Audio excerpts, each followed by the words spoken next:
Dear aspirants, welcome to the channel. இன்றைக்கி current அஃபேர்ஸை ஒன்று பார்த்துடலாம். அதுக்கு முன்னாடி நம்ம சேனலை சப்ஸ்கிரைப் பண்ணாதவங்க சப்ஸ்கிரைப் பண்ணிவிடுங்க. Let's start the session.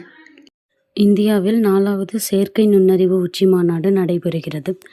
மக்கள், பூமி, வளர்ச்சி என்ற மையக்கருத்தின் அடிப்படையில் மாநாடு நடைபெறுகிறது.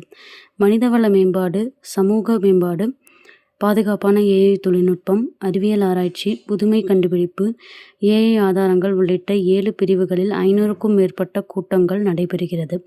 இதில் சுமார் 100 நாடுகளை சேர்ந்த 3500 ஏஐ தொழில்நுட்ப நிபுணர்கள் பங்கேற்று உரையாற்ற உள்ளனர். டெல்லி ஏஐ உச்சிமாநாட்டின் ஒரு பகுதியாக 40 முன்னணி நிறுவனங்களின் தலைமை செயல் அதிகாரிகளை பிரதமர் மோடி சந்திக்கிறார். குறிப்பாக அமெரிக்காவின் மைக்ரோசாஃப்ட் நிறுவனர் பில் கேட்ஸ், ஓப்பன் ஏஐ தலைமை செயல் அதிகாரி, அமேசான் உள்ளிட்ட நிறுவனங்களின் தலைமை செயல் அதிகாரிகளை பிரதமர் சந்திக்க உள்ளார். இந்தியாவின் முன்னணி நிறுவனங்களான டாடா சன்ஸ் தலைவர் சந்திரசேகரன், ஏர்டெல் நிறுவனர் சுனில் உள்ளிட்டோரும் பிரதமருடன் கலந்துரையாட உள்ளனர். இந்தியாவில் செயற்கை நுண்ணறிவு சார்ந்த துறைகளில் அமெரிக்காவின் மைக்ரோசாஃப்ட் நிறுவனம் 1.5 லட்சம் கோடி முதலீடு செய்யும் என்று சமீபத்தில் அறிவிக்கப்பட்டது. டெல்லி ஏஐ உச்சி மாநாடு மூலம் இந்தியாவில் செயற்கை நுண்ணறிவு சார்ந்த துறைகளில் பல்வேறு நிறுவனங்கள் 9 லட்சம் கோடி வரை முதலீடு செய்யும் என்று எதிர்பார்க்கப்படுகிறது. மாநாட்டை முன்னிட்டு டெல்லி பிரதமர் மண்டபத்தில் முன்னணி நிறுவனங்கள் சார்பில் 300 கண்காட்சி அரங்குகள், 600 ஸ்டார்ட் அப் நிறுவனங்கள் சார்பில் சிறு அரங்குகள் அமைக்கப்பட்டுள்ளன. இதை 25 லட்சம் பார்வையாளர்கள் பார்வையிடுவார்கள் என எதிர்பார்க்கப்படுகிறது.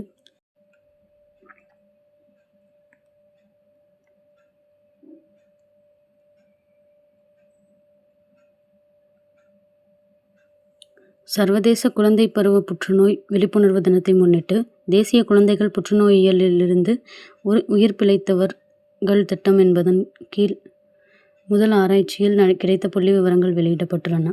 இது தொடர்பான ஆய்வுக் கட்டுரை பிரபல மருத்துவ இதழான லான்செட் பிராந்திய சுகாதாரம் தென்கிழக்கு ஆசியா இதழில் வெளியிடப்பட்டுள்ளது. இதன் முக்கிய ஆசிரியர் டெல்லி எய்ம்ஸ் மருத்துவமனையின் குழந்தை மருத்துவ புற்றுநோயியல் பிரிவின் தலைவர் டாக்டர் ரச்சனா சேத். புற்றுநோய் சிகிச்சைக்கு பிறகு குழந்தைகளின் நிலை குறித்த ஆவணங்கள் எதுவும் இல்லை. இதை ஆவணப்படுத்த கடந்த 2016ஆம் ஆண்டு முதல் 2024ஆம் ஆண்டு வரையில் புற்றுநோய் சிகிச்சை பெற்ற குழந்தைகளின் விவரங்களை சேகரித்து டெல்லி, மும்பை, சென்னை, கொல்கத்தா, பெங்களூரு உட்பட 20 புற்றுநோய் சிகிச்சை மையங்களில் சிகிச்சை பெற்ற 5400 குழந்தைகளை பற்றிய தகவல்களை பெற்று ஆய்வு செய்தனர். புற்றுநோய்க்கு சிகிச்சை பெறும் குழந்தைகளில் கடந்த 5 ஆண்டுகளில் 94.5% பேர் உயிர் பிழைத்துள்ளனர். இந்த எண்ணிக்கை ஊக்கமளிப்பதாகவும் தெரிவித்தனர். புற்றுநோய்க்கு சிகிச்சை பெற்றவர்களுக்கு மருத்துவ ரீதியாக மற்றும் உளவியல் ரீதியாக பல ஆண்டுகளுக்கு தொடர்ந்து சவால்களை சந்திக்க வேண்டி இருக்கலாம். இதுபோன்ற சிகிச்சைகளுக்கு பிறகு ஏற்படும் பாதிப்புகளை முறைப்படியாக கண்காணித்து நடவடிக்கை எடுக்க வேண்டும். இன்றைக்கி கரண்ட் அஃபேர்ஸ் பற்றின உங்களோட ஒப்பீனியன்ஸை கீழே கமெண்ட்டில் ஷேர் பண்ணுங்கள். we will discuss about it and then like பண்ணுங்கள், ஷேர் பண்ணுங்கள். we'll see you on the next video.